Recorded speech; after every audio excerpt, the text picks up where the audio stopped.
সম্পূর্ণ নতুন চিন্তার মধ্য দিয়ে দেশকে কিভাবে তিনি গড়ে তুলবেন সেই চিন্তা সেই স্বপ্ন তিনি দেখেছেন। এখন এই মুহূর্তে এটাই দরকার, আমরা যাদেরকে হারিয়েছি তাদেরকে আমরা ফিরে পাবো না। আমরা এখানে কথা শুনেছি সেই সমস্ত করুণ কাহিনী, মর্মান্তিক কাহিনী, পাশবিক নির্যাতনের কাহিনী। এর মধ্য থেকে তো আমাদেরকে জেগে উঠতে হবে, আমাদের মাথা তুলে দাঁড়াতে হবে। বাংলাদেশ কখনো মাথা নত করেনি, লড়াই করেছে, লড়াই করে গেছে, সামনের দিকে। আমরা দীর্ঘ 15 বছর সংগ্রাম করেছি, লড়াই করেছি দেশনেত্রী বেগম খালেদা জিয়ার নেতৃত্বে, এবং তারপরে প্রায় এই 6 বছর 8 বছর আমরা জনাব তারেক রহমানের নেতৃত্বে আমরা এই আন্দোলনকে চূড়ান্ত পর্যায়ে নিয়ে এসেছি। আজকে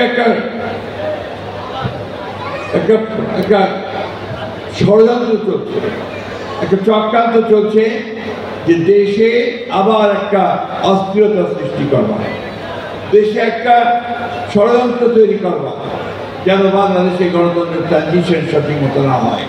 কিন্তু আমরা এটা বিশ্বাস করি বাংলাদেশ জাতীয়তাবাদী দল, যুবদল, ছাত্রদল যতদিন তারা টিকে থাকবে ততদিন এই দেশে এই গণতন্ত্রকে ধ্বংস করবার কোনো শক্তি কখনো তৈরি হতে পারে না। আমি বক্তব্য দীর্ঘ করতে চাই না, আমি শুধু এই কথাগুলো আপনাদের সামনে বলতে চাই যে আমরা লড়াই করেছি, আমরা রক্ত দিয়েছি। আমাদের নেতা, আমাদের প্রতিষ্ঠাতা শহীদ প্রেসিডেন্ট জিয়াউর রহমান এই দেশের স্বাধীনতা ঘোষণা করে আমাদেরকে একটা নতুন দেশ ভূখণ্ড দিয়েছিলেন। আমাদেরকে 1975 সালের পরে তিনি সংস্কার করেছিলেন রাজনৈতিক কাঠামো, একদলীয় শাসন ব্যবস্থা থেকে বহুদলীয় গণতন্ত্র নিয়ে এসেছিলেন। এই শহীদ প্রেসিডেন্ট জিয়াউর রহমানই আমাদেরকে মুক্ত বাজার অর্থনীতির দিকে নিয়ে গিয়েছিলেন, সংবাদপত্রের স্বাধীনতা দিয়েছিলেন। দেশনেত্রী বেগম খালেদা জিয়া তিনি প্রেসিডেন্সিয়াল ফর্ম গভর্নমেন্ট থেকে প্রাইম মিনিস্টার ফর্ম গভর্নমেন্টে নিয়ে এসেছিলেন এবং অর্থনীতি নতুন প্রাণ সঞ্চার করেছিলেন। তখন বাংলাদেশকে বলা হয়েছিল ইমার্জিং জায়গা।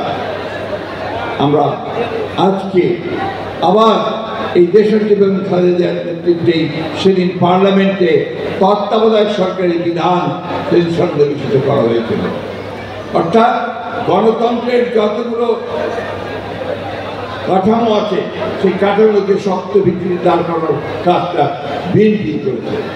অর্থনীতিতে যে পরিবর্তন, অর্থনীতিতে যে উন্নয়নের লক্ষ্য, সেটাও করেছে এই বিএনপি দেশনেত্রী বেগম খালেদার নেতৃত্বে এবং আমাদের নেতা জনাব আমাদের শহীদ প্রেসিডেন্ট জিয়াউর রহমান সাহেবের নেতৃত্বে।